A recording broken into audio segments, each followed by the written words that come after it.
ஊரில் அப்படியொரு பயமிருந்தது. உண்மை. கான்டென்ட்ஸ். ருத்திரன் சாமியாரைப் பற்றிய பயம்.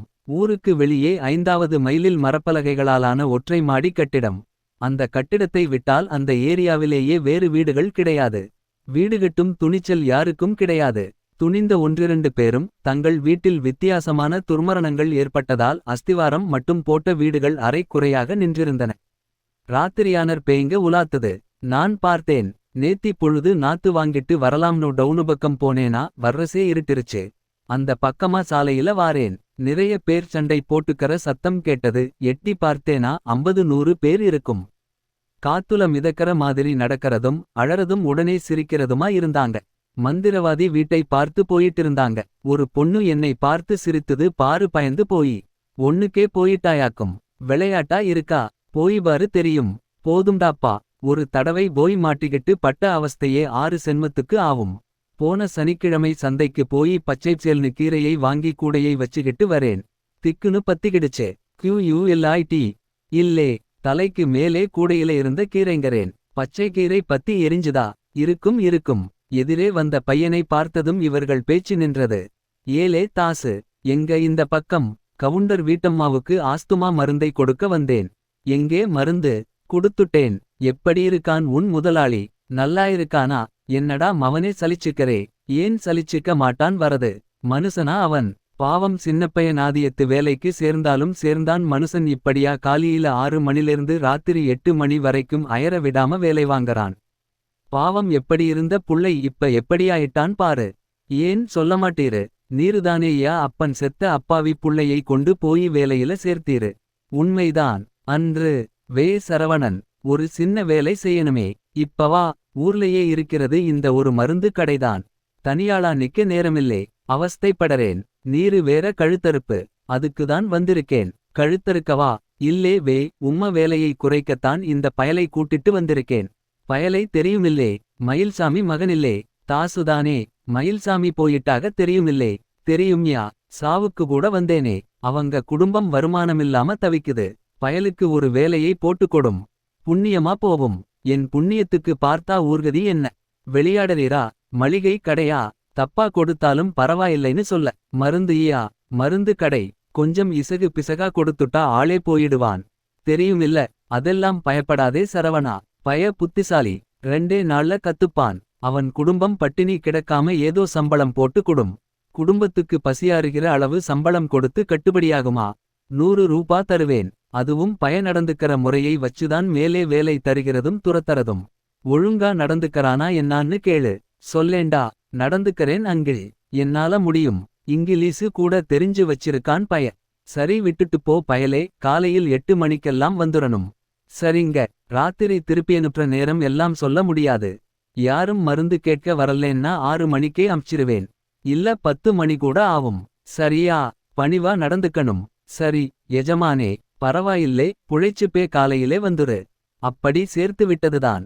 முதலாளி சரவணனை புரிந்து கொள்ளுவது கஷ்டம். ஆர்டிக்கு குறையாத கம்பீர உயரம். தினம் செய்த சவரம் கண்ணம் பளபளவென்று ரசிக்கிறானா திட்டுகிறானா என்றே புரியாத பேச்சு. திட்டும் நேரத்தை விட அவன் அமைதிதான் அதிகமாக பயமுறுத்தும். வேலை முடிந்து கிளம்பும் நேரம் மட்டுமல்ல. கிட்டத்தட்ட பூட்டு மாட்டும் நிலையில் கூட யாராவது மருந்து கேட்டு வந்தால் பூட்டை திறந்து மீண்டும் விளக்குகளை போட்டு. இந்தாடா தாசு. இந்த மாத்திரைங்களை பவுடர் பண்ணி இந்த மருந்தில் கலந்து மிக்சர் பண்ணி கொடு என்பான். பணத்தை வாங்கிக் கொண்டு திட்டிக்கொண்டே உள்ளே போவான் தாஸ். மனசுக்குள் வரும் காட்சியில் பெரிய கத்தி எடுத்து வந்து முதலாளியை கண்டம் துண்டமாய் வெட்டி. எவ்வளவு நேரம்டா அரைப்பே. முண்டம். சீக்கிரம் மிக்சரை கொடுத்து அனுப்பு. தனி பொம்பளையா வந்திருக்காங்க. இருட்லே போக வேணாமா அவங்க? நான் போகட்டா? தொலை என்று வார்த்தைக்கே காத்திருந்தார் போல. ஓடத் தயாராவான். 2 ஓடத் தயாரானான். அவர்களின் புதியதாக வந்து சேர்ந்த ஆளின் பேச்சுக்கு நின்றான. என்ன சும்மா மந்திரவாதிங்கிறீங்க? உடம்பு சரியில்லேன்னு ஆசுபத்திரிக்கு வந்து நிக்கிறார். ஏன்? மந்திரத்தாலே உடம்பு தொல்லையை தீர்த்துக்க வேண்டியதுதானே. அம்புரோசு அதெல்லாம் தப்புடா. அவரை பத்தி வாய்க்கு வந்தபடி பேசாதே. யார் எங்கே அது பேசினாலும் அவருக்கு அங்கேயே புரியுமாம். ஒண்ணு கிடக்க ஒண்ணு ஆயிட போவது கம்னுகிட. அந்த மந்திரவாதியை பார்க்க வேண்டும் போல ஆசை வந்தது. எங்கேடா போனே? எவ்வளவு நேரம்? பதில் சொல்லாமல் எச்சில் கூட்டி விழுங்கினான். எங்கே? ஆசுபத்திரிக்குள்ளேர்ந்து வரே. அங்கே. சொல்லேன். ருத்திரன் சாமி வந்திருக்கிறதாக சொன்னாங்க. வேடிக்கை பார்க்கலாம்னு போனேன். அவுக இல்லே, நேத்தே வந்து போயிட்டாங்களாம். அவரை ஏன் பார்க்க போறே? அவர்கிட்டே இருக்கிற பிசாசுங்க போதாதுன்னு நீயும் வேற போய் சேர்ந்துக்க போறையாக்கும். மனசார வேலை செய்தாதானே. அந்த கவுண்டர் சீட்டு மருந்துக்கு நான் கொடுத்த வயத்து வலி மாத்திரையை கீழே உருட்டி விட்டு அரைச்சிருக்கே. இப்பதான் பார்த்தேன். தப்பாரு, தப்பான மருந்தை சேர்க்கிறது எவ்வளவு பெரிய தப்போ அதே மாதிரி சேர்க்க வேண்டிய மருந்தை சேர்க்காம விடறதும் தப்புதான். புரியுதா? போ. இப்ப மறுபடியும் ஓடி போய் வலி மாத்திரை பவுடரை மருந்துல கலந்து நல்லா குலுக்கி கொடுத்துட்டு வந்துரு. ஓடு. தலைகுனிந்து நின்று எதிர்ப்பு காட்டினான். போடா, உங்க ஆத்தா வயசு பொம்பளை அவங்க. வலியால துடிச்சு போயிடுவாங்க. ஓடு. இப்பவே போகணுமா? இன்னுமா போகல நீ? தயங்கினான். என்னடா? கேட்டார். என்ன? முதலாளி ராத்திரி சீக்கிரமா வீட்டுக்கு வரச் சொன்னாங்க எங்கம்மா. குனிந்த நிலையிலும் முதலாளியின் முறைப்பை உணர முடிந்தது. இன்னைக்கு தீபாவளி இல்லையா? கடை கண்ணிக்கு போக வேண்டிவரும். அதனால சீக்கிரமா சொல்லிட்டு வந்துடுனாங்க எங்கம்மா. அவ்வளவுதானே? அனுப்பிட்டா போச்சு. போய் சீக்கிரமா மருந்தை கொடுத்துட்டு வந்துடு. 5 மணிக்கெல்லாம் போயிரட்டுமா? அவசரமாக மாத்திரைகளை பொடி செய்து பேப்பரில் மடித்துக்கொண்டு கிளம்பி வந்துடறேன் முதலாளி என்றவன் தெருவில் பாய்ந்து இறங்கி ஓடினான். சின்ன சிக்கனமான உருவம் அந்த தாசுக்கு மேலுதட்டுக்கு மேலே வளரலாமா வேண்டாமா என்று யோசிக்கும் பூனை மீசை. ஓட்டத்துக்கேற்ப முன்னுச்சியை தொட்டு விலகி விளையாடும் அடர்த்தியான தலைமயிர். அப்பா இருந்த போது தின்ற ஊட்டமான நெய்யும் பாலும் மெருகேற்றிய கன்னங்கள். சிரித்தால் பளீரிடும் சீரான பல்வரிசை.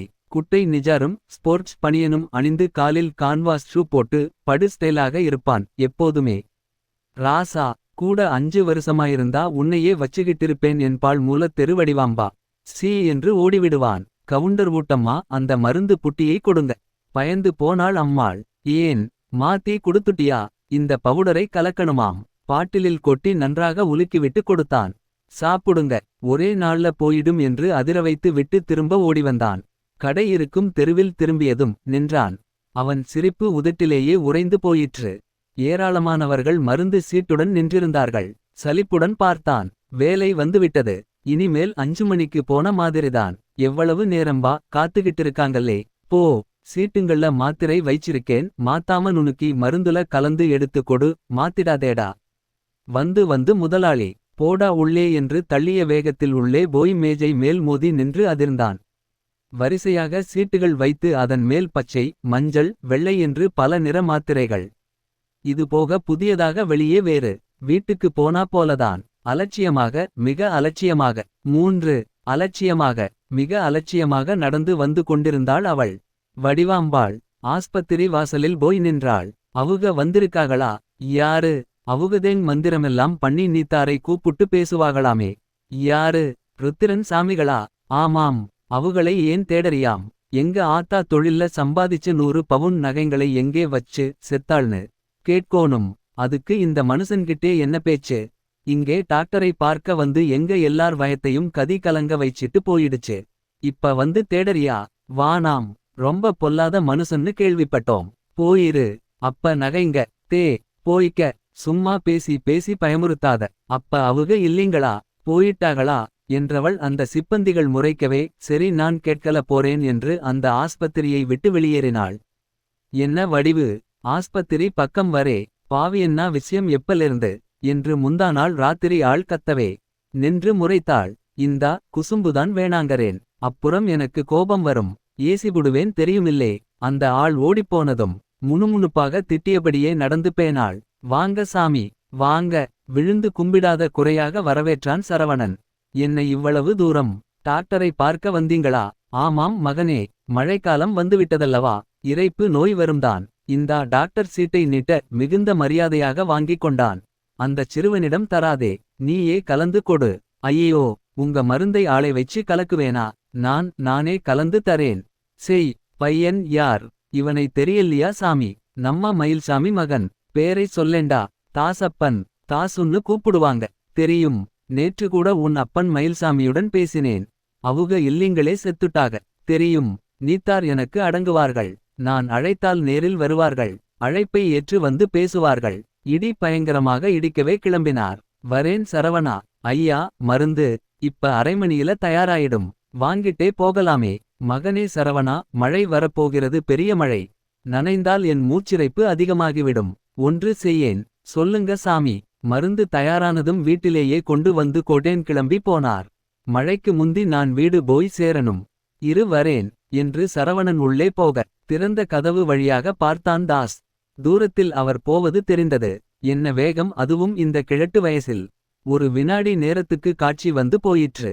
நடக்கிறாரா, காற்றில் மிதக்கிறாரா, காலுக்கும் பூமிக்கும் அரையடி உயரமிருப்பது போன்று பயம் வர கொஞ்சமாக பயந்தான். உள்ளே முதலாளி மாத்திரைகளை வரக் வரக்கென்று அரைக்கும் ஓசை கேட்டு திரும்பி உள்ளே வந்தான்.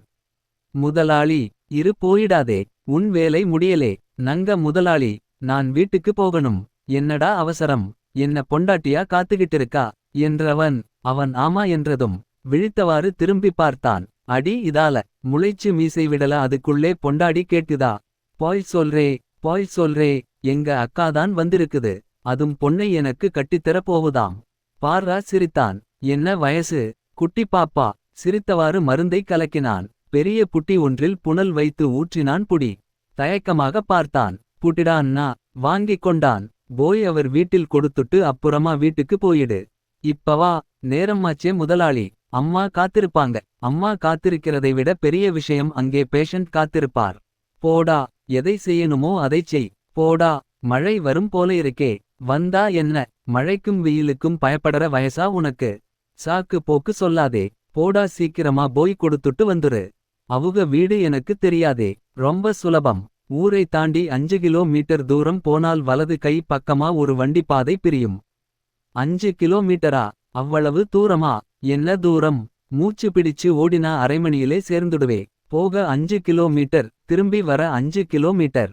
போயிட்டு திரும்பறதுக்குள்ளே விடிஞ்சுடுமே முதலாளி. தீபாவளி விடிஞ்சாதானேடா தீபாவளி. நோய்வாய்ப்பட்டவங்களுக்கு சேவை செய்தா புண்ணியம்டா. மனசுக்குள் கேட்டுக்கொண்டான். அந்த புண்ணியத்தை நீங்களே கட்டிக்க வேண்டியதுதானே. ஏதாவது சொன்னியா என்ன? கக்க, வேலைக்கு வந்தா முழுமனசா செய்யணும்டா. சலிச்சுகிட்டே செய்தா பாதி வேலைதான் செய்ய முடியும். போடா, போய் கொடுத்துட்டு வா. வந்து முதலாளி.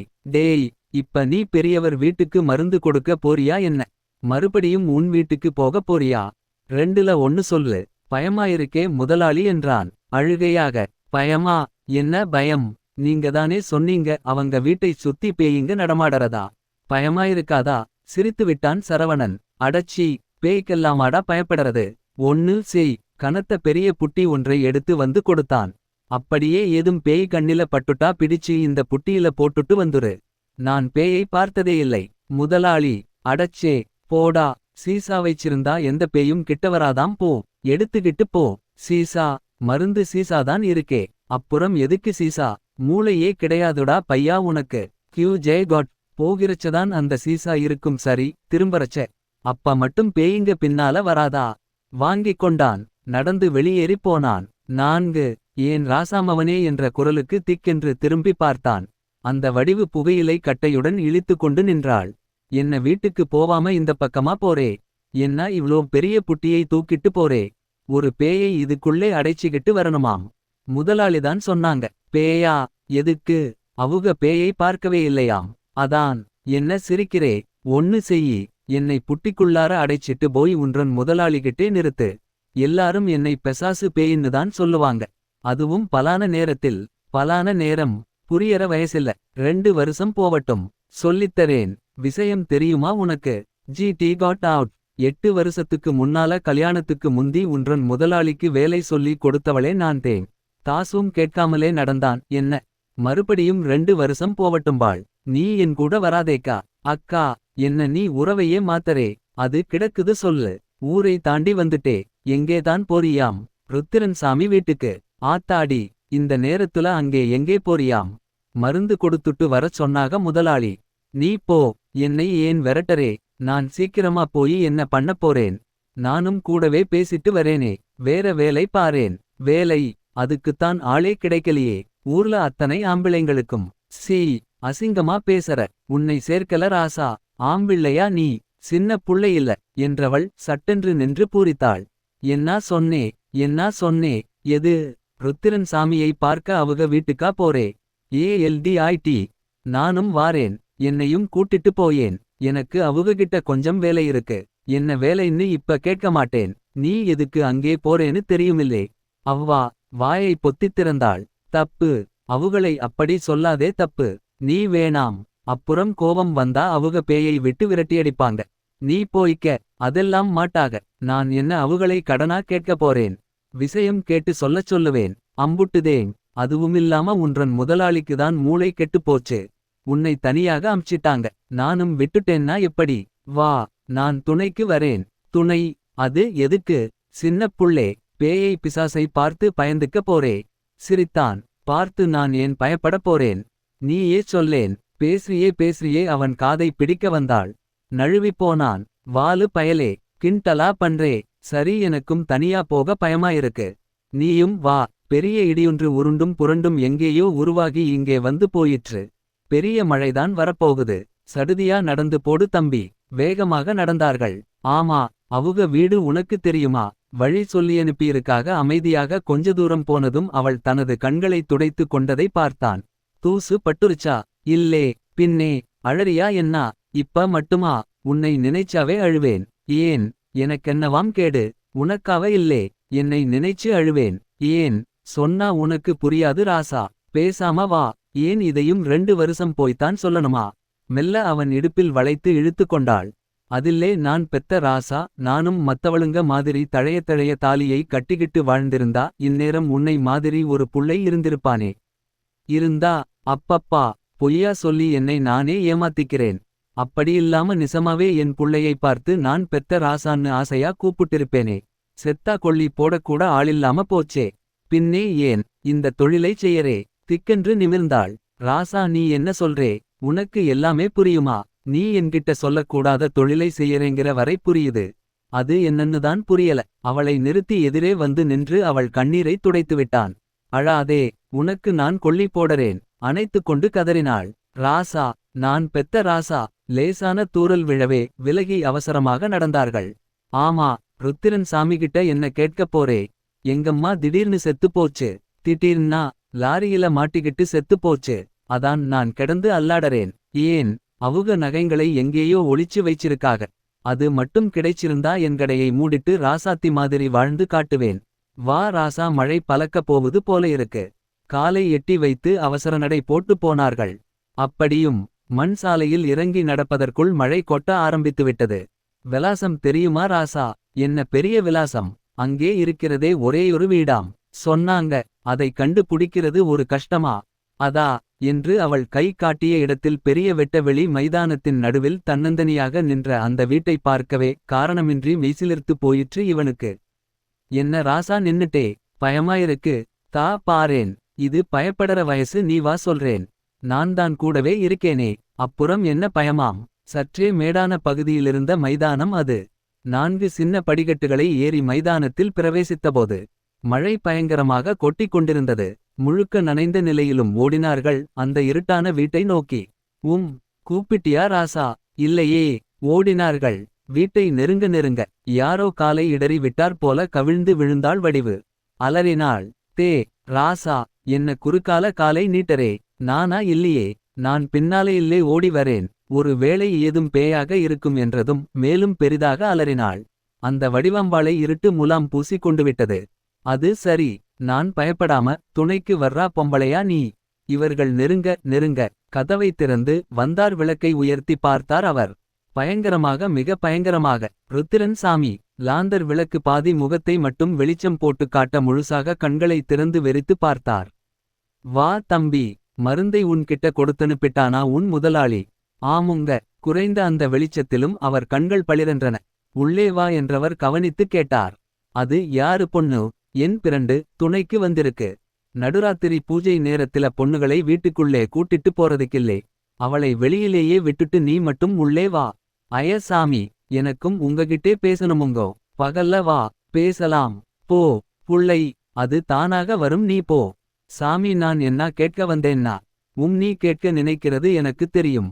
நீ போயிடு. விரட்டாதீங்க மவராசனே. உள்ளாரதானே வரக்கூடாது. இங்க ஒரு பக்கமா நின்னுக்கிறேனே. புள்ளையோட சேர்ந்தே போறேன். நீ போ ராசா. மவனே. நான் காத்துக்கிட்டிருக்கேன். இவன் தயங்கிவிட்டு.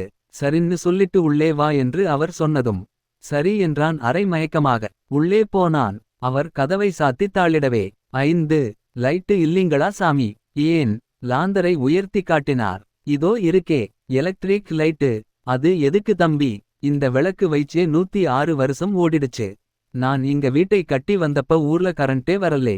தவிர என்னுடைய வேலைக்கு இருட்டுதான் வேணும். என்ன வேலை செய்யறீங்க சாமி? நிறைய செய்யறேன். அதில் முக்கியமானது மத்தவங்க மனசை படிச்சு சொல்றது.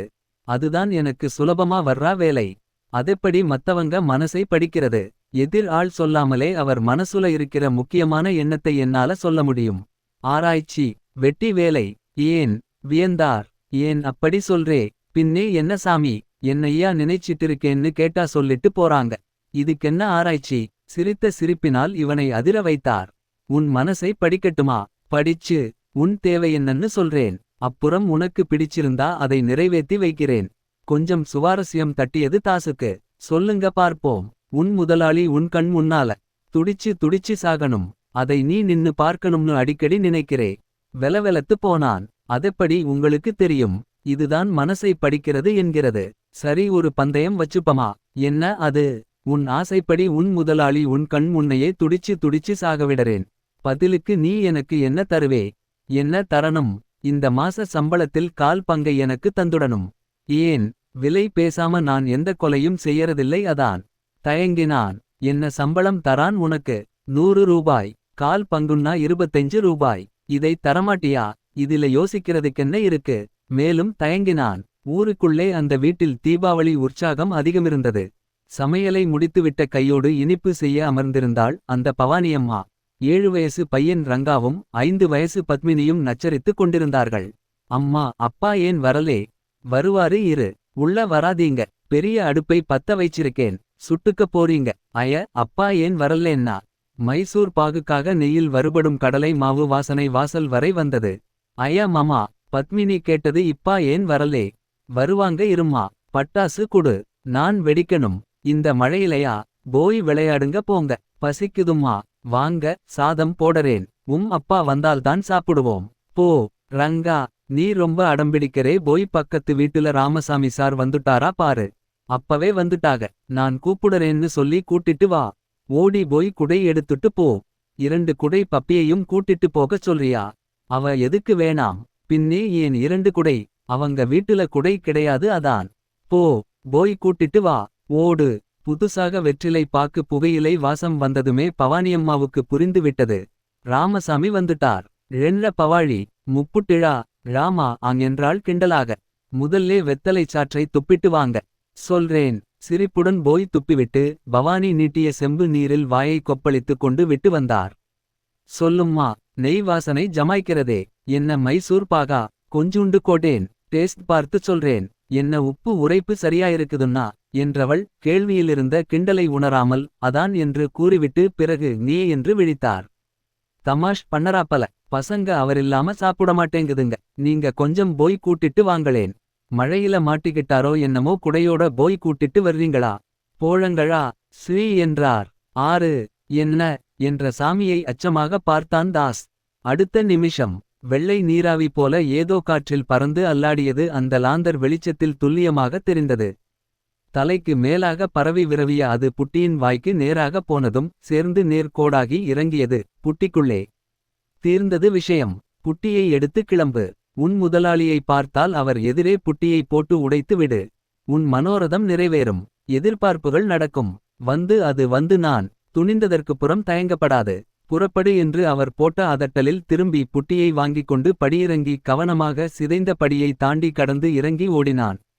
கதவை திறந்தபோது அந்த வடிவு கிட்டத்தட்ட தூங்கும் நிலைக்கு மாறியிருந்தாள். இவன் பிடித்து உசுப்பியதும் 6 என்று உளறி கொட்டினாள். என்ன ராசா, மருந்தை குடுத்துட்டு வர்றதுக்கா இவ்ளோ நேரம்? இனிமே நான் எப்ப அவுகளை பார்த்து அவுக எப்ப என் ஆத்தாளை வரவழைச்சி என் நகைங்க எப்ப கிடைச்சு என்றவள். கதவை திறந்து வெளிப்பட்ட சாமியை கண்டதும் வெலத்து போனாள். யான் பயப்படாதே. இல்லே, வந்துங்கய்யா எங்க ஆத்தா நகைங்க. பேசாதே. பேஸ்லே என்றாலும் கூட 1000 கோணல் நெளிந்தாள். GT cut நகைங்க. என் நகைங்க. அது எதுக்கு உனக்கு? என்ன பண்ண போரே? உழைச்சு சம்பாதியேன். இந்த உழைப்பா? வானாம் சாமி. நான் நல்லபடியா வாழோனும். நல்ல ஆளா பார்த்து கல்யாணம் பண்ணிக்கணும். புள்ளையும் குட்டியுமா பெத்துக்கிட்டு வாழோனும். என்ன கிடைக்கும் எனக்கு? என்ன தருவே என்றவர். அவள் தயார் நிலையில் சரேலென முந்தானையை நழுவவிட்டதும் ஏய் மூடு மூடு என்று அவர் கத்தியதும் இழுத்து போர்த்து கொண்டு விட்டாள். ஆமா சின்னப்புள்ளை எதிரே வானாம். அப்புறமா வரேன். அடச்சி சனியனே. நகைங்க தானே கிடைக்கும் போ. ஆனா அதுல சரியா கால்பங்கு எனக்கு தரணும் தருவியா? விழித்தாள். அதென்ன பொம்பளை நகையில பங்கு கேட்கறீக? தப்பாச்சுதுங்களே. பொம்பளை காசு உங்களுக்கெதுக்கு? எனக்கு வேணும். எதையும் சும்மா செய்ய மாட்டேன். சம்மதமில்லேன்னா போய்கிட்டே இரு. நான் வேணாங்கல. இருங்க சாமி. எதுவுமில்லாம போறதுக்கு கொஞ்சமில்லாம போனா சரிதான். தாரேன். சம்மதிக்கிறனுங்க. சரி போ. ஆத்தா நகைங்க எல்லாம் தானா வரும் போ. வாய் விட்டுச் சிரித்தார். ஆத்தாடி இதென்ன இந்த சிரிப்பு சிரிக்காக? தாசை இழுத்தாள். நீ வந்துக்க ராசா. போயிருவம். பயமாயிருக்கு. அவர் சிரித்த சிரிப்பு அவர்களை துரத்தியது. 7 கொஞ்ச தூரம் நடந்த பிறகு தான் உணர்ந்தார்கள். மழை நின்று போயிருந்தது. ஐ மழை நின்னு போஸ். கத்தாத ராசா. கிழவன் எட்டி பார்க்குறாக. ஆமா என்ன வெறும் புட்டியை கொண்டு வந்துட்டே. முதலாளி கேட்டாக இல்லே. அதுவும் ஆசையா ஒரு பேயை அடைச்சு கொண்டுவான்னு. பாவம். பெரியவருகிட்ட சொல்லி ஒரு பேயை பிடிச்சுகிட்டு வரக்கூடாதா ராசா? கொண்டு வராம விட்டுருவேனா? புட்டிக்குள்ளே வெள்ளையா ஒரு பேயி போனதை பார்த்தேனே. புழுகா. பாய் சொல்றே. இல்லே நெசம். பார்க்குறியா? புட்டியை வாயருகே நிமிர்த்தி கொண்டு கேட்டான். நீ இருக்கே தானே ராமக்கா? அமானுடமான குரல் ஆமா என்றதும். ஐயோ பேய் பேசுதே. பேசுதுப்பா. அது உனக்கெப்படி கேட்டுது? எனக்கு மட்டும் தான் கேட்கும்னு சொன்னாகளே. பாய் சொல்றே. மீண்டும் புட்டியை உயர்த்திச் சொன்னான். ராமக்கா என்கிட்டே மட்டும் பேசு. அந்த அக்கா கிட்ட பேசாதே. பேசுவேன். போடா. திக்கென்று நிமிர்ந்தான். முறைக்கிறே. என்னை முறைக்கிறே. இப்பவே போய் ருத்திரன் சாமிகிட்ட சொல்றேன் பார். வேணாம் எஜமானே. அப்படி வா வழிக்கு. உற்சாகத்துக்கு மாறினான். இப்ப இந்த அக்காவை தலையில தட்டு. திடீரென்று தடுமாறி போனாள் வடிவு. கத்தினாள். ஆறு அரு அது என்னை தலையில தட்டறது. காலை இடறிவிடு. கவிழ்ந்து விழுந்த வடிவு எழுந்து நின்று ஆவேசமாக கத்தினாள். எவன்டாவன் என் காலத் தட்டி விட்டவன்? தாய் தில்லு இருக்கிற ஆளானா? அய வேண்டாம். பயந்துக்குவே. ஏன்? அது இந்த புட்டிக்குள்ளார இருக்கிற பேயி தான் தட்டி விட்டது. மவுனமாக விலகி விட்டாள். முணுமுணுப்புடன் கொஞ்ச தூரம் நடந்து போனவள் திக்கென்று நின்றாள். என்னா சொன்னே? என்னா சொன்னே ராசா? இந்த பேயி பேரென்ன சொன்னே? ராமக்கா ஏன்? ஐயோ. கைகளை பட்டென்று தட்டி விலகினாள். அது எங்க ஆத்தா பேராச்சே. படி இறங்கி சாலைக்கு போக வேண்டிய இடம் வந்த போதுதான் தாசு கவனித்தான். கையில் குடையுடன் படியேறி கொண்டிருந்தான் சரவணன். முதலாளி. நிமிர்ந்து பார்த்த சரவணனின் கண்களில் கோபம் அந்த இருட்டிலும் மிக துல்லியமாகத் தெரிந்தது. ராஸ்கல். மருந்தை கொடுத்துட்டு வர எவ்வளவு நேரம்டா? உன்னை வீட்டுக்கு வா பேசிக்கிறேன் என்றவன் புட்டி வைத்திருந்த கையை முரட்டுத்தனமாக பிடித்தான். வேணாம் முதலாளி. புட்டி உடையக்கூடாது விட்டுருங்க என்றவன் கெஞ்சல் அவன் காதிலேயே விழாமல் அந்த வடிவாம்பாளை முறைத்தான் சரவணன். இவளையுமா கூட்டிட்டு வந்தே? இருட்டிலே என்ன செய்து விட்டா? முளைச்ச மீசை முழுசா வளரல. அதுக்குள்ளே பொம்பளை கேட்குதா உனக்கு? வா. இருந்தாதானே அலைவே. வா அருவாளை வெச்சி வெட்டிடறேன் என்று அந்த சரவணன் இழுக்க. இவன் திமிர அய உடு. ராசாவை உடு என்று வடிவு கத்த. எகிரி பறந்த அந்த புட்டி உயர உயர போய் மீண்டும் மெல்ல மெல்ல ஸ்லோமோஷனில் இறங்கி பாறையில் பட்டுச் சிதறி விட. அடுத்த நிமிஷம் இறுகப் பிடித்திருந்த கை விலகியது. சட்டென்று நெஞ்சை பிடித்து பின்வாங்கி சரவணன் மல்லாந்து சரிந்து 2 படிகளில் உருண்டு சாலையின் குறுக்கே விழுந்து துடித்தான். விலுக் விலுக்கென்று வலித்து கொள்ள. அய ராசா. அவுகளுக்கென்ன ஆச்சு? என்ற வடிவு நெருங்க. அவளையும் முந்திக் கொண்டு ஓடிய தாசு தொட்டு பார்த்த போது சரவணன் அடங்கி விட்டிருந்தான். அய. என் முதலாளி போயிட்டாங்களே. குந்தினார் போல அமர்ந்த அந்த வடிவு கையை ஆட்டி அசைத்து ஒப்பாரியே வைக்கத் துவங்கினாள். நான் பொன்னாலே பூட்டி வைச்சா. உன் மேனி நோகுமின்னு யான். நான் பூவாலே போர்த்தி வைச்சேன். சொல்லாம போன தென்னா மன்னாதி மன்ன. வனே யான். கொஞ்சம் விட்டால். மாரில் அடித்துக்கொண்டு அலறுவாள் போல இருந்ததும் பயந்து போனான் தாசு. அய நீ வேற கலாட்ட பண்ணாதேக்கா. இரு நான் பார்க்கிறேன். அதெப்படி திடுதிடுப்புன்னு செத்துருவாக. அச்சமாக நெருங்கி போய் குனிந்து பார்த்தான். மூச்சுக்காக ஏறியிறங்காத மார்பும் விழி உருளாத மூடிய கண்களும் சத்தியமே செய்தன. அவர் உயிரோடில்லை. பயந்து போனான். என்ன பண்றது? இப்ப என்ன பண்றது? என்று இவன் தவிக்கும்போது கொஞ்சம் விட்டால் ஒப்பாரிக்கு தயார் நிலையில் நிற்கும் அந்த வடிவு யான் என்று துவங்கும் போது. நீ வேற கம்னு கெட அக்கா. என்று இவன் கத்தும் போது தான் அந்த ஓசை கேட்டது. சிலிர் சிலிங் என்ற மணியோசையுடன் சக்கரம் ஏற்படுத்தும் கடமுடா ஓசை. ஏதோ வண்டி வருது போல இருக்குடா தம்பி. மாட்டு வண்டி. திரும்பி தரையில் விழுந்து கிடக்கும் முதலாளியை பார்த்தான். சாலையின் குறுக்கே விழுந்து கிடந்தான். வண்டி போக வழியில்லாமல் நின்றது. ஆட்கள் இறங்கி வந்தால் போலீசிலே நான் தான் கொலை செய்தேன்னு சாதிச்சாங்கன்னா என்ன பதில் சொல்றது. ஐயோ முட்டிக்கு முட்டி தட்டி கேட்பாங்களாமே. நகக்கண்ணுல ஊசி செருகிடுவாங்களாமே. குறைந்த பட்சம் ஓரமாகவாவது தூக்கி போட்டால். குடிச்சிட்டு கிடைக்கிறான்கிற நினைப்புல வண்டியை நிறுத்தாம போயிடுவாகளே. குனிந்து சரவணனை தூக்கி ஓரம் கட்ட முயன்றான். ஆர்டி உயரமுள்ள கனமான உடம்புள்ள சரவணனை அசைக்க கூட முடியவில்லை. மிகுந்த பிரயாசை முயற்சியின் பேரில் கொஞ்சமாக நகர்ந்தான். அதற்கே பெரிதாக மூச்சு வாங்கியது. அக்கா ஜிடி கட் கட் இட். கொஞ்சம் ஒரு கை குடுத்து தூக்கேன். அந்தாண்ட நகத்திடலாம். செய்யலாமே என்று முந்தானையை வரிந்து கட்டிக்கொண்டு வந்து குனிந்து தூக்கி நீட்டிய கை நின்று பின்வாங்க நிமிர்ந்து கொண்டு விட்டாள். நான் மாட்டேன். ஏன்கா. அய தொழிலுன்னா ஒரு நேர்மை வேணும். நியாயம் வேணும். என்ன நேர்மை என்ன நியாயம். வாங்கற காசை வாங்காம ஆம்பிளையை தொடவும் கூடாது.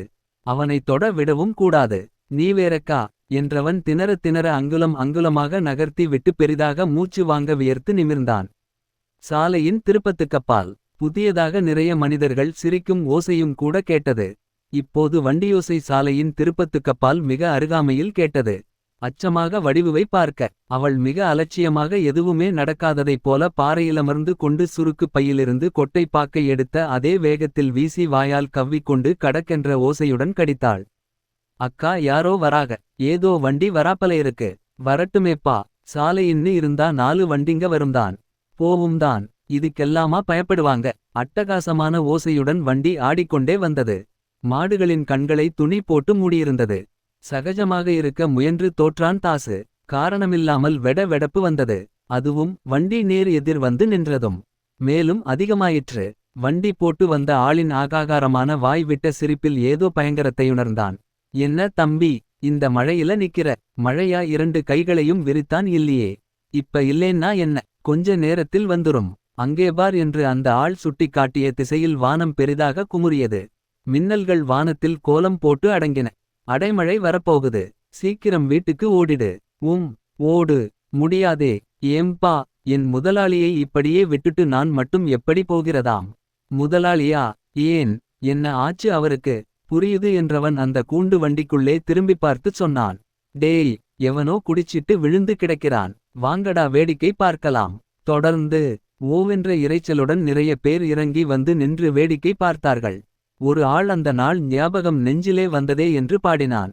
அந்த முதலாவது ஆள் அதட்டினான். வேடிக்கை பார்த்தது போரும் வாங்கடா. போயிரலாம். ஆசான் காத்துக்கிட்டிருப்பார். அப்புறம் தீபாவளி விருந்து கிடைக்காது. ஐயாமார்களே அண்ணன்மார்களே. ஓ டி காட் அவுட் லொல். உங்க உதவி எனக்கு வேணுமே. நினைச்சோம். ஏறிக்க வண்டியில குருநாதன் வீட்டுல தீபாவளி விருந்து. அட்டகாசமாயிருக்கும். எனக்கு விருந்து வேணாம். வண்டியை திருப்பி எங்க முதலாளியை ஏத்திட்டு ஊர் வரைக்கும் கொண்டு வந்து விட்டுருங்களேன். முடியாது. நாங்க ஏன் உதவணும். அவர் ஆஜானுபாகுவாயிருக்கார். சின்ன பையன் என்னால் தனியாக கூட்டிட்டு போக முடியல்லே. எல்லாம் தானாக எழுந்து வருவான் போதை தெளிஞ்சதும். நீ போயிடு. 12 போகுது மணி. இந்நேரத்துக்கு மேல நீ இங்கெல்லாம் தங்கியிருக்க கூடாது. பேய்கள் நடமாட்டம் அதிகமாயிருக்கும். போ அண்ணே அண்ணே என்று நெருங்கி போன போது அடிவயிறு எழும்பி மேலே வந்து விடும் போலாகிவிட்டது. அப்படியொரு வாடை. பிணவாடையடித்தது அவனிடம். விலகிக் கொண்டு விட்டான். ஒன்னு வேணுமானா செய்யறோம். எங்க குருநாதரை உனக்கு உதவ அனுப்பி வைக்கிறேன். அப்புறம் வண்டி வேண்டியிருக்குமே. அவர் மகான். வண்டி எதுவும் தேவைப்படாது. அவர் கிட்டே சக்தி இருக்கு. எதையும் நடத்தி காட்டற திறமை அவர்கிட்ட இருக்கு. குறுக்கே நின்றான் தாசு. அவுக எல்லாம் வேணாம். நீங்க உதவுங்க அண்ணே. சொன்னேனில்ல குருநாதர் வருவார்னு. நகர்ந்துக்க. யாரு உங்க குருநாதர். ருத்ரன் சாமியார் மனசாலே நினைச்சாலே பக்கத்தில வந்து நிற்பார். அவரா. மறுபடியுமா. வேண்டாம் அண்ணே. நீங்களே. அந்த ஆள் முறைத்து பார்த்து காற்றிலே கையை வீச யாரோ தள்ளி விட்டார் போல எகிரி போய் முதலாளி மேலேயே கவிழ்ந்து விழுந்தான் தாசு. திரும்பி பார்த்து நிமிர்ந்த போது வண்டி அதோ அவ்வளவு தூரம் போய் விட்டிருந்தது. நேர் சாலையாக போகும் சாலையில் போய் கொண்டிருந்தது வண்டி. கடகட சக்கர ஓசையுடன் கலீர் கலீர் சலங்கை யோசையுடன் வாய் விட்ட சிரிப்புலியுடன். அந்த வடிவை திரும்பி பார்த்தபோது மெலிதான குரட்டையொலி வந்து கொண்டிருந்தது அவளிடமிருந்து. தூங்கிக் கொண்டிருந்தவள் நெருங்கிப்போன இவன் தொட்டு உலுப்பியதும் உளறிக்கொண்டே எழுந்து அமர்ந்து கொண்டு விழித்தாள். என்னக்கா தூங்கிட்டே. அதுதானே. அதெப்படி தூங்கிப்போனேன். ஏதோ வண்டிச் சத்தம் கேட்டுதே. வரலே. வந்துமாச்சு. போயுமாச்சு. என்ன நீ தூங்கிட்டே. அதான்பா புரியல. பாக்கு போட்டுகிட்டேன். வெத்தில பாக்கு சுண்ணாம்பு தடவிட்டிருக்கிறச்சே. அதெப்படி தூங்கி போனேனாம். அவசரமாக சுண்ணாம்பு பூசிவிட்டு வெற்றிலையை வாயில் செருகும் போது திரும்பி பார்த்தவள் கண்களில் இன்னமும் தரையில் விழுந்து கிடந்த சரவணன் தென்படவே. ஏன் தம்பி கேட்டாள்.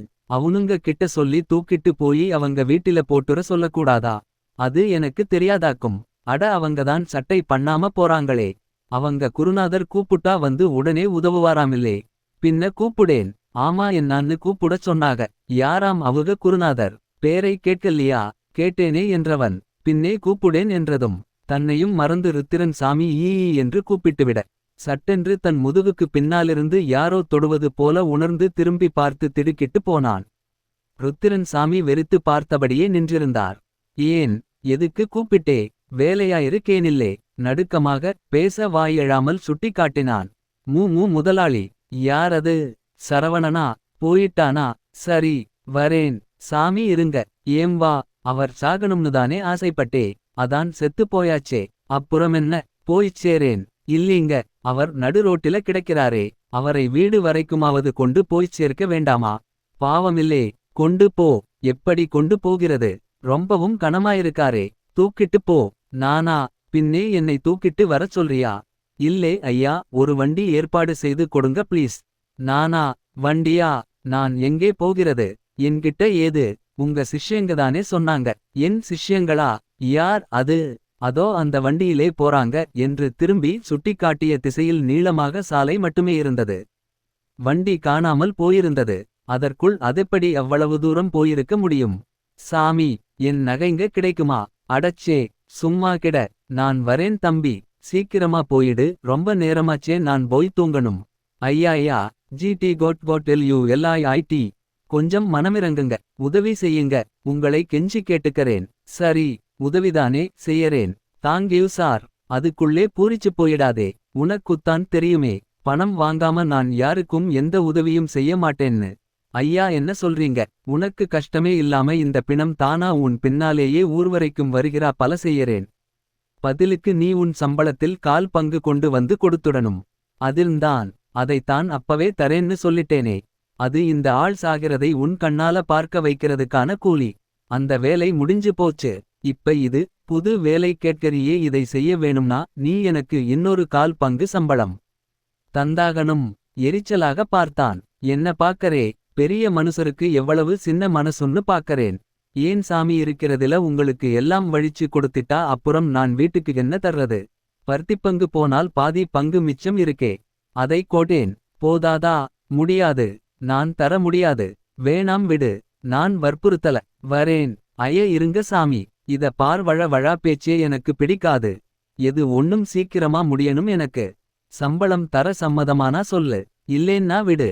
தடுமாறினான். திருதிருவென விழித்தவாறு நிற்கும் வடிவை பார்த்தான். இன்னா ராசா முழிக்கிறே. மாட்டேனுட்டாகளா? செய்யறேங்கிறார்தான். ஆனா அதுக்கு சம்பளத்தில 1/4 பங்கு பணத்தை தரணுமாமே. குடேன் சொன்னாள். அட பொம்பளை சென்மம். நானே நகையில 1/4 பங்கு தரேன்னுட்டேன். ஆம்புள்ள புள்ளை நீ ஏன் பயப்படறியாம்? விடிய பொணம் இங்கேயே கிடந்தா தண்ணியில அழுகி போயிடும். வா. சரின்னு சொல்லிரு. அவுக கை கொடுப்பாக. சரி தரேன். அப்படிச் சொல்லு. இப்ப எவ்வளவு சுலபமா எழுப்பறேன் பாரு. பிணத்தின் அருகே போய் நின்று கொண்டு, சரவணா, எழுந்து பையனோட போ. உன் வீட்டுக்கு கூட்டிட்டு போவான். சுருட்டி விட்டார் போல சரவணன் உடல் எழுந்து நின்றது. பயந்து விலகிப் போனான் தாசு. ஏன்பா, உன் முதலாளிதானே, ஏன் பயப்படரே? திட்டுவாரே, அடிப்பாரே, பயமாயிருக்கு. கவலையேபடாதே, சொல்லி வைக்கிறேன். இத பார் சரவணா, அவனை திட்டக்கூடாது. மரியாதையா பேசணும். மரியாதைன்னா அவன் உன்னை எப்படி மரியாதையா கூப்பிடுவான்? முதலாளி. இப்ப நீ அவனை முதலாளின்னு கூப்பிடேன். மாறுதலாயிருக்கும். அவனை ஆர்வமாக பார்த்த அது முதலாளி என்றது பிரியமாக. பயப்படாதே தாசு. உன் முதலாளி இனிமேல் உன்கிட்டே ரொம்பவும் மரியாதையா நடந்து பார். கூட்டிட்டு போ. ஆசை தீர அதிகாரம் பண்ணு. பயப்படாதே. திமிர் பார்வையால் முதலாளியை பார்த்து சத்தம் போடாம வரணும். சரி முதலாளி என்றது அது. மகிழ்ச்சி பிரவாகமாக வந்தது அவனுக்கு. பூரித்து போனான். 8. வீட்டில் பவானியம்மாள் சுறுசுறுப்பாக இயங்கிக் கொண்டிருந்தாள். பிள்ளைகளுக்கு சாதம் போட்டு தூங்க வைத்து விட்டாள். கணவன் இன்னமும் வரவில்லைதான். ராமசாமி சார் போய் சொன்னபோது பதில் சொல்லியனுப்பியிருக்கிறார். பையன் தாசு மருந்து கொடுத்துட்டு வர ஊருக்கு வெளியே போயிருக்கான். மழையில மாட்டிக்கிட்டானோ என்னமோ.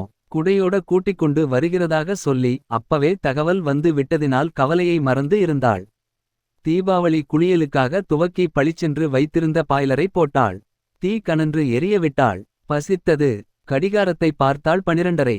சாப்பிடலாமா வேண்டாமா என்று தவித்தாள். வேண்டாம். அவர் பசியாக எங்கேயோ சுத்தரச்சே, எனக்கு மட்டும் என்ன சாப்பாடு. எடுத்த தட்டை கவிழ்த்துவிட்டாள். செம்பு நிறைய தண்ணீரை குடித்துவிட்டு வாசலுக்கு போனாள்.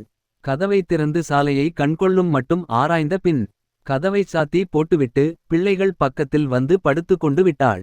நினைத்தாள் எங்கேதான் போயிருப்பார். மெல்ல மெல்ல தூங்கிப் போனாள். தாசுக்கு உற்சாகமாயிருந்தது. மிகவும் உற்சாகமாக. அதிகாரம் பண்ணும் முதலாளி இப்போது என்ன அதிகாரம் செய்தாலும் அவர் பணிகிறார், நில்லு என்றான். அது சரி எஜமானே என்று நின்றதும். சரி நட. கத்தினான். எனக்கு பின்னால் ஏன் வரே? முன்னால் போ. பைலட் மாதிரிதான் போகணுமே தவிர கருப்பு பூனை அதிரடி படை மாதிரி பின்னால் வரக்கூடாது. அது தயக்கமாக அச்சமாக பார்த்து போ என்று இவன் கத்தியதும் இவனை கடந்து முன்னேறியது. மிஸ்டர் சரவணன். TLDIT ghost. அடச்சி. தமிழில் பேசினால் தமிழில் பதில் சொல்லு. இங்கிலீஷ்ல பேசறச்ச அதென்ன தமிழ்ல பதில்? Say yes boss. Yes boss. Mister Saravanan. டன் லிடான். இன்னும் கொஞ்சம் தைரியம் வரவே அக்கம்பக்கம் பார்த்து டேய் சரவணா என்றான் துணிச்சலாக. அது இன்னா நாயனா என்றதும் உற்சாகம் பீத்து தள்ளியது. வாவ் என்று உற்சாகமாக வீறிட பயந்து போனாள் வடிவு. தே இன்னா பா. இந்த கோஷ்டம் போடரே. பயமாகிது பா. வாய் விட்டு சிரித்தான். என்ன திமிரா அதட்டுவார் வாத்தியார். இப்ப பார்த்தியா என்னமாய் கம்முன்னு போறார். படா தமாசா இருக்குது இல்லே. சே பாவம் நீத்தார் மேலே தோஷம் சொல்லாதே. தப்பு. அவுகளுக்கு அது ஒரு காலம் அதிகாரம் பண்ணினாக. இப்ப இது ஒரு காலம் நீ அதிகாரம் பண்றே. ஆமா. இவுகளை எங்க கூட்டிட்டு போறியாம்? அவுக வீட்டுக்குதான். ஏன் ஐயான்? நான் என்னான்னு சொல்லுவே? என்னத்தை சொல்லுவேன்? பொன்னான மவராசனை கொன்னு போட்டு கொண்டு வந்தியே யான். தே என் ஒப்பாரி வைக்கிறே. நான் வைக்கிற ஒப்பாரி பரவாயில்ல. அதையே அந்த வீட்டம்மா வச்சாங்கன்னா என்ன ஆவறது? யோசனை பண்ணியா? ஏன் என்ன ஆவும்? ஊரு சனம் கூடியேன் உன்னை தோலுரிச்சு போடுமேயான். ஐயான் பாடாதே பயமாயிருக்கு. பொன்னான மன்னவரை கொன்னானே பாவி இவன். போலீசு துறைகளே விசாரிச்சு போடுங்கய்யான். ஏய் கம்னு கிட. நான் சொல்லியெழுதென்ன? இவங்க ஊட்டுல சொல்லிகினா போலீசு நம்பிடுமே என் ராசா. உன்னை அள்ளிக்கொண்டு போயிடுமே. ஆஹா ஆஹா. தா நடுராத்திரியில் கும்மியடிக்காதேக்கா. பார்க்கறவங்க தப்பாதான் நினைச்சுப்பாங்க. கம்னு வா. நான் வாரேன். எனக்கின்னா நீதானே மாட்டிக்கப் போறே. மாட்டிக்காம நான் பார்த்துப்பேன். முதல்லே நீ சுத்தி சுத்தி வந்து கும்மியடிக்கிறதை நிறுத்தேன். நிறுத்தி விட்டு கேட்டாள். என்ன பண்ணப் போறே ராசா? அதுக்கெல்லாம் கச்சிதமா செட்டப் வைச்சிருக்கேன்.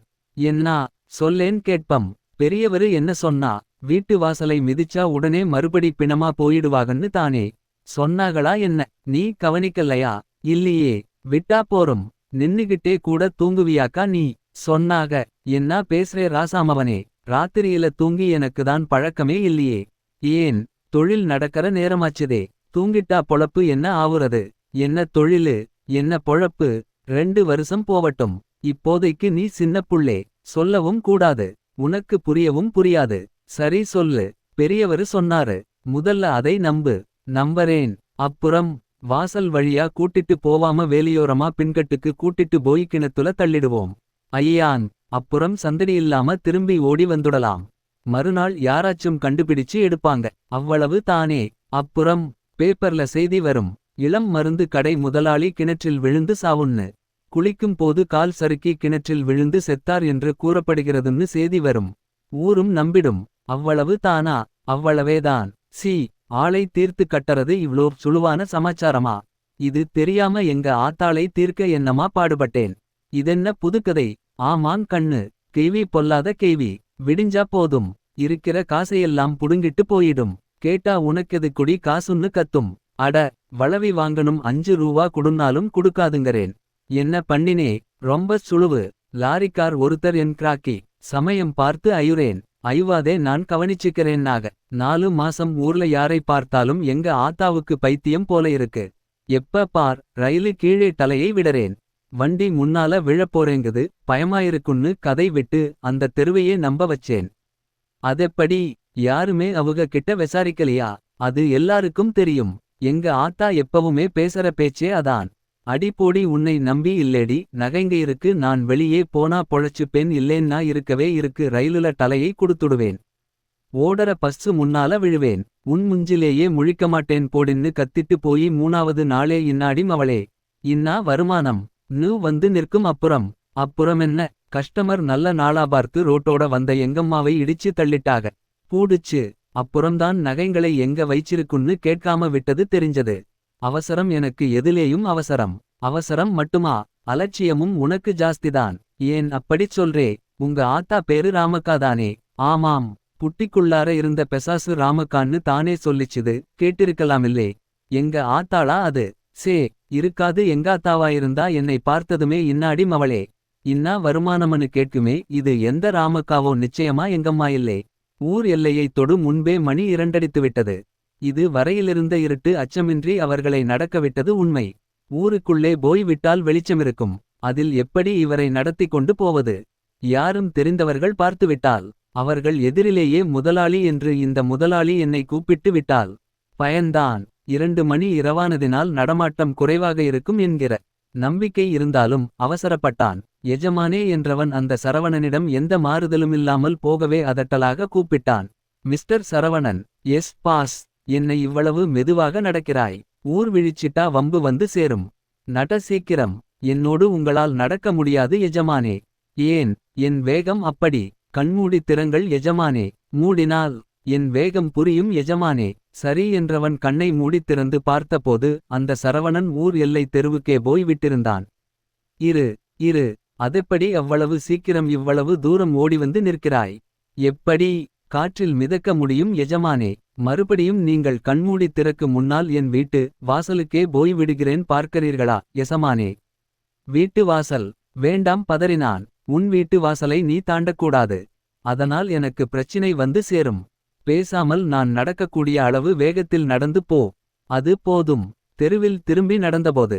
திடுதிப்பென்று பட்டாசுகள் படார் படாரென வெடித்து தீபாவளி உற்சாகத்தை வண்ண வண்ண புஸ்வானங்களாக பொரிந்து தள்ளின.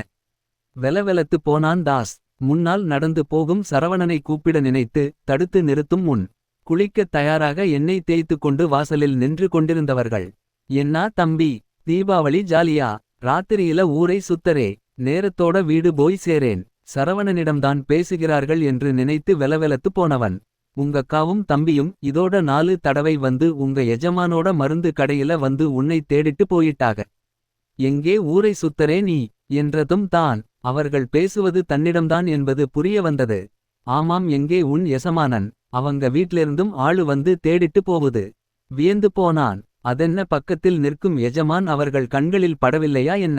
சரி. இன்னும் ஊரை சுத்திட்டிருக்காம வீடு போய்ச் சேரு. அதாரு குழந்தை உங்கக்கா குழந்தையா. ஆமாம் சார். அழகா இல்லே பொண்ணு. அடச்சி அந்த குட்டி பாப்பாவுக்காக சொல்லுவிடாதேடா. சரி. ஊர் கெட்டு கிடக்குது. நேரத்தோட வீட்டுக்கு போ. தனியா ஊர் சுற்றாதே. அப்போதுதான் உரைத்தது. தனியாகவா. சுற்றுமுற்றும் பார்த்தான். வடிவு. கூடவே வந்து கொண்டிருந்தாளே. இப்போது எங்கே காணல. வழியிலேயே திரும்பி வீட்டுக்கு போயிருப்பாள் போலிருக்கு. திரும்பி பார்த்தவனுக்கு வியப்பு வந்தது. முன்னால் நின்றிருந்த சரவணின் உடம்புக்கப்பால் தரையிலிருந்து சீற்றமாக கிளம்பி கோபமாக வண்ண சிதறல்களை உதிர்க்கும் பட்டாசுகள். இவன் கண்ணாடிக்கு பின்னால் தெரிவது மாதிரி பளிச்சென்று தெரிந்தது. எஜமானே. சொல்லு. இது அருவம். உங்களையும் குறிப்பிட்ட சிலரையும் தவிர மற்றவங்க கண்களுக்கு தெரியாது. தவிர உருவமிருந்தும் அருவமான நிலை எனக்கு. இது அந்த காலதேவன் செய்யும் கண்கட்டு. ஒரு மண்ணும் புரியல. நீ நகர்ந்தான். நெருப்புக்கு பயப்படமாட்டியே.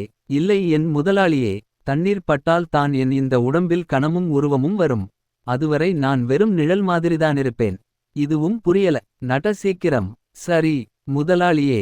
எதிரேயிருந்து கிளம்பி வந்த ராக்கெட் ஒன்று சரேலென்று அந்த சரவணனின் உடம்பை துளைத்து வெளிப்பட்டு இவன் காதோரமாக வீங்கென்று ஓசைப்படுத்தி விட்டு போயிற்று. நடுங்கினான்.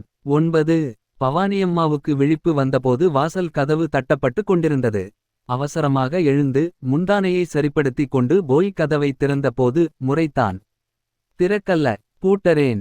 நீங்க போங்க ஆயா. அந்த அம்மாள் ஒப்புக்கொள்ளாமல் உடனே நகர்ந்து போனாள். இவனை திட்டிக்கொண்டே. வாங்க தம்பி என்னை இந்நேரத்தில கடையை திறக்கறீங்க. உலகமே என் பின்னாடியே ஓடி வருது. அலுப்புடன் பூட்டிவிட்ட பிறகு வாங்க முதலாளி போகலாம் என்று கிளம்பி நடக்க.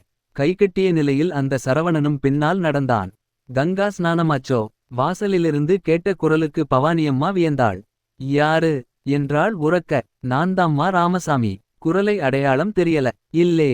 வழக்கம் போல வெத்திலை பாக்கோட பேசுங்க. புரியும். ரங்காஸ்நானம் ழாச்சா. ழாயிட்டிருக்கிழு. உறக்க கத்தாதீங்க, பசங்க எழுந்துடும். இன்னும் என்ன எந்திரிக்கிறது. ரெண்டும் தான் வாசல்ல கொட்டு கொட்டுன்னு முழிச்சிண்டிருக்கே. பலகாரம் ஒரு புடி புடிக்கலாம்னு வந்தேன். அவர் வரட்டும், குளிக்கட்டும், பூஜை முடிக்கட்டும். அது சரி. அதுக்குள்ளே ஒரு ரவுண்ட் போயிட்டு வந்துடுறேன். என்ன சரவணன் இன்னுமா வரலே. குடை வந்துடுதா. அவர் வராம குடை எப்படி வருமாம். பதிலில்லை. போய் விட்டார் போலிருக்கிறது. அவசரமாக குளித்து முடித்து அறைக்குள்ளே போய் தட்டு சுற்றாக சுற்றிக்கொண்டே புடவையை ஒழுங்காக கட்டி கொண்டாள். ரங்காவும் பத்மினியும் திண்ணையில் அமர்ந்து வேடிக்கை பார்த்து கொண்டிருந்தார்கள். எதிர் வரிசை வீடுகளில் வான வேடிக்கை அட்டகாசங்கள். பசங்களா உள்ளே இருந்து அசரீரியாக கூப்பிட்டாள். அங்கே என்ன பண்ணறீங்க. எதிர் வீட்டு கார்த்திக் புவனா எல்லாம் பட்டாஸ் வெடிக்கிறாங்க. அதை வேடிக்கை பார்க்கறோமா. அம்மா ஆன். எங்களுக்கும் பட்டாசு குடும்மா. கார்த்தி வெறுப்பு காட்டறான். அப்பா வரட்டும். அப்பா வந்தாச்சு என்ற அவர்கள் குரல் மகிழ்ச்சியாக வரவே புடவை கட்டுவதில் அவசரம் காட்டினாள். எஜமானே. ஜிடி கட் கொட். என்னை என்ன செய்யப் போறீங்க. வீட்டு வாசல்ல என் பசங்க இருக்காங்க. இருக்கட்டும். அவர்களை நீங்க பார்க்க போகிறதில்ல. வீட்டோரமா மறைவா பின்கட்டு தோட்டத்துக்கு போயிட போறோம். பசங்க. அவங்க உன்னை பார்க்க மாட்டாங்க. பார்த்தாலும் அவங்க கண்ணுக்கு நீங்க தெரியமாட்டீங்க. எனக்கு அவங்க தெரியறாங்களே. குழந்தை பாசம் வரக்கூடாதா எஜமானே. கொஞ்ச நேரத்தில கிணத்துல விழப்போரே. அப்புறம் என்ன குழந்தை பாசம். ஊர் எல்லையில் உட்கார்ந்த நிலையிலேயே தூங்கிப்போன வடிவு தூக்கம் கலைந்து எழுந்து திக்கென்று விழித்தாள். எல்லாம் எங்கே போயிட்டாக. அவசரமாக ஊருக்குள்ளே வந்து நின்று பார்த்தாள். கலகலப்பு ஆரம்பமாகியிருந்தது. எண்ணெய் வழியும் உடம்புகளுடன் சில பேர் பேச தெருவெல்லாம் வானவேடிக்கையாக இருந்தது. பாபு அவுங்கப்பா. மருந்துக்கடை முதலாளியை இந்த பக்கமா பார்த்தீகளா. அவுக ஏன் இந்நேரத்தில இங்கே வராக. இப்பதானே தாசு கூட்டிட்டு வந்தது. தாசு ஆமா. அந்த பயதான் வந்தான். ஆனா தனியாகத்தானே போனான், கூட யாருமில்லையே. நெளிந்தாள். எந்த பக்கமா போனாங்க. இந்த பக்கமா என்று அவர் சுட்டிக்காட்டிய திசையில் அவசரமாக நடந்து பெரிய பட்டாசு ஒன்று படீரென வெடிக்கவே பயந்து போய் கத்தினாள் ஐயான். வரிசையாக வெடிக்க இருந்த பட்டாசுகளுக்கு பயந்து தேர்ந்த திருடனைப் போல தாவி தாவி தெரு ஓரமாக எதிர் வரிசையில் குதித்து குதித்து ஓடினாள்.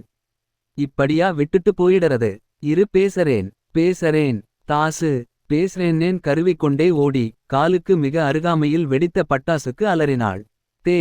போனப்புறமா கொளுத்துங்களேண்டா சனியன்களா என்று அவள் திட்டிய திட்டு உற்சாகம் தர அவளைச் சுற்றிலும் சரவெடிகளை கொளுத்தி போட்டு கத்தவிட்டு கும்மாளமாக குதித்தார்கள்.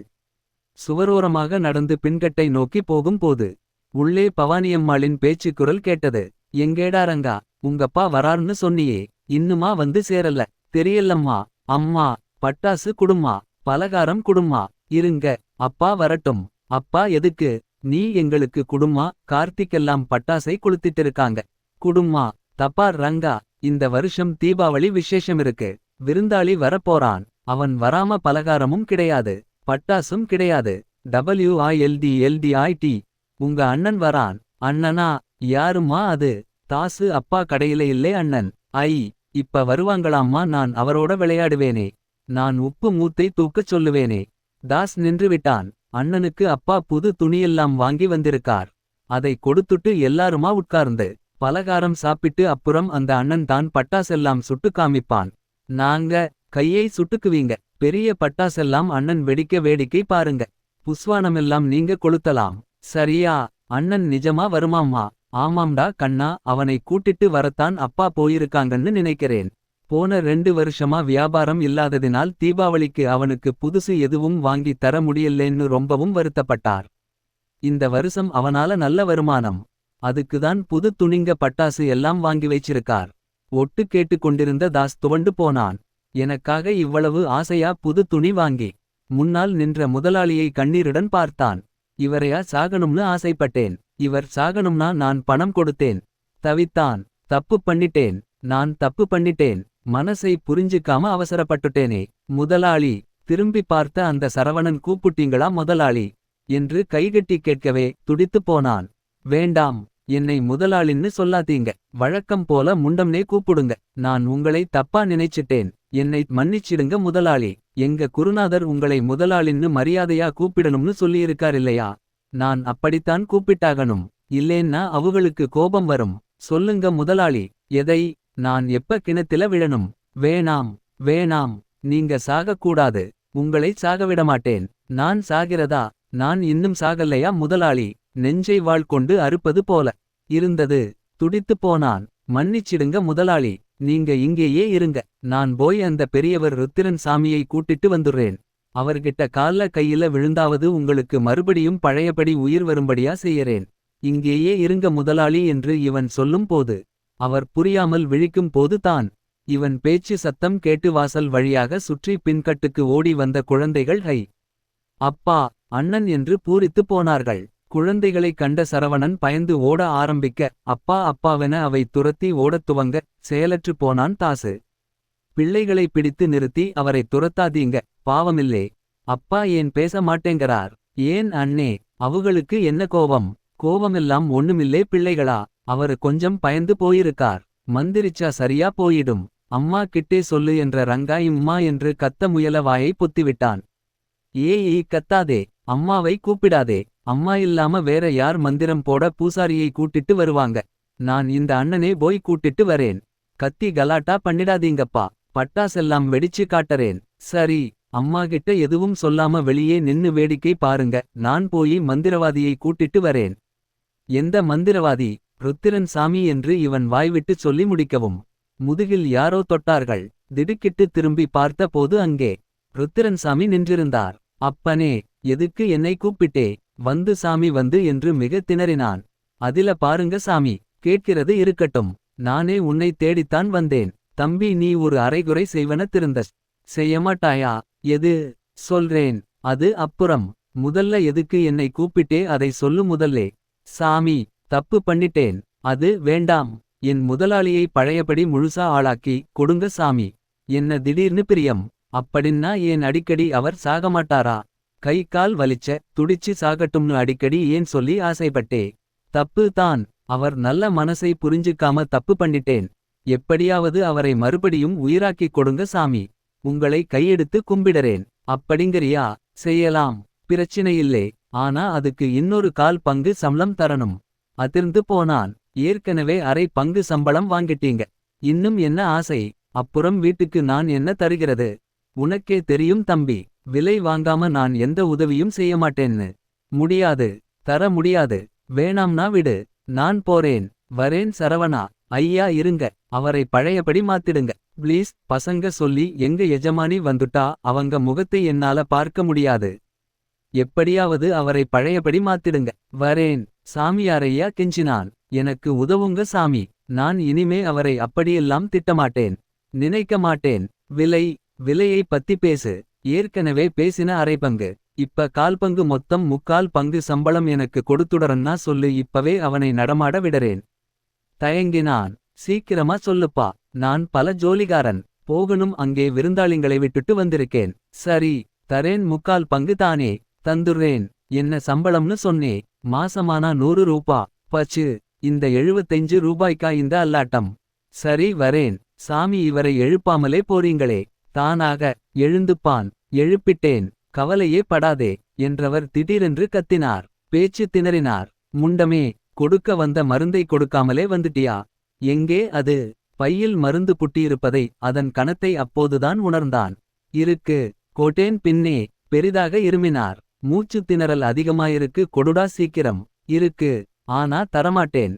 ஏன்? இப்ப அந்த மருந்து உங்களுக்கு அவசியமான தேவை இல்லையா? ரொம்ப அவசரம் கொடுப்பா. இப்ப நான் கொடுத்தா அது உங்களுக்கு ரொம்பவும் உதவியாயிருக்குமில்லே. ஏஎல்டிஐடிஐடி. நான் யாருக்கும் எந்த உதவியும் பணம் வாங்காம செய்யறதில்லையே. என்னது? உங்க மாதிரியேதான். பணம் தர்றீங்களா? சொல்லுங்க, மருந்தை தரேன். நான் பணம் கொண்டு வரலையே. பரவாயில்லை, என் சம்பளத்தில் உங்களுக்கு தர்றதா சத்தியம் செய்த 75 ரூபாயை விட்டுக் கொடுக்கறேன்னு சத்தியம் பண்ணுங்க. அது போதும். மருந்தை கொடுத்துடறேன். அடப்பாவி என்று வியந்தவரை திமிர் பார்வை பார்த்தான் தாசு. சொல்லுங்க, தரேன்.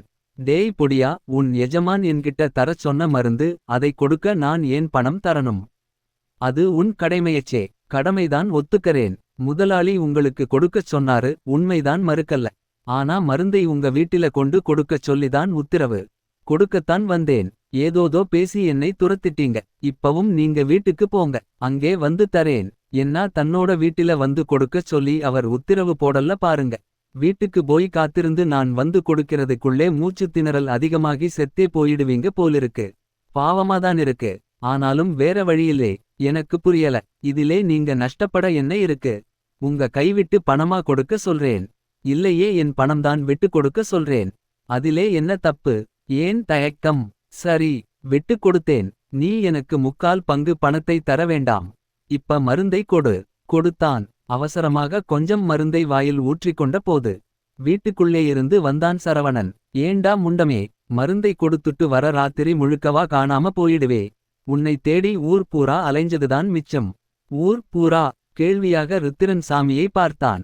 எல்லாமே கண்கட்டு வித்தை. உனக்கு புத்தி வரணும் என்கிறதுக்காக அமானுஷ்யமா நடத்தி காட்டினேன். இனிமே நீ உன் எஜமானை புரிஞ்சுக்காம திட்டமாட்டே. அதுக்குதான் இதுவரை நடந்தது எல்லாமே பிளாக் மாஜிக். வரேன். ஆனா அந்த 75 ரூபாயை வசூல் பண்ணாம விடமாட்டேன். அதை எப்படி வசூல் பண்ணணும்னு எனக்கு தெரியும் என்ற அவர் சொல்லும்போதே ஓடிவந்து நின்ற வடிவு கேட்டாள். என்ன நீ ஓடி வந்துட்டே. ஐயா கண் முழிச்சிட்டாங்களா. நான் எங்கே கண் முழிக்கிறது. இந்த எருமையை தேடி ஊர்பூரா சுத்தி தூக்கமே இல்லாம போச்சு. நீ எங்கே இவனை தேடி வரே. நகைங்க. எங்கம்மா நகைங்களை இவன் கிட்ட சொல்றதா சாமியார் சொன்னாங்களே, கேட்டுட்டு போகலாம்னு வந்தேன். உங்கம்மா நகைங்களா. அதுக்கு உனக்கு. நகைக்கு ஆசைப்பட்டாவது அவளை வீட்டை விட்டு துரத்தாமல் இருக்கணுங்கிறதுக்காக என்னை விட்டுதான் நகை வாங்கினாங்க என்ற சரவணனின் பேச்சுக்கு புஸ்ஸென்று போயிற்று அந்த வடிவுக்கு. சீட் இன்னா வாய்வு இது. திடீரென்று சீறினான் சரவணன். ஏண்டா முண்டம். குடை எங்கேடா. ஏது குடை. மழையில நனைஞ்சிட போறியேன்னு ராமசாமி சார்கிட்டே கொடுத்தனுப்பினேன். அவரும் அங்கே பார்த்து உன்கிட்ட கொடுத்துட்டதா சொன்னாரே. எங்கேடா அது. அப்ப நீங்க அங்கே வரவே இல்லையா. என்ன பேசுறே ராசா. அங்க வந்தது ராமசாமிதானே. குடையை கொடுத்துட்டு அப்பவே போயிட்டாக. நானும் போயிட்டேனே. அப்ப இவ்வளவு நேரமும் நீ என் கூட வந்து எதுவும் பார்க்கலையா. இல்லையே. விளையாடரே ராஸ்கல். சரவணன் சீறினான். புது குடையை தொலைச்சிட்டியா. கழுதை. அடுத்த மாச சம்பளத்தில் அதன் விலையை பிடிச்சிட போறேன். 75 ரூபா. அதில்தான் கதை நிறைவு.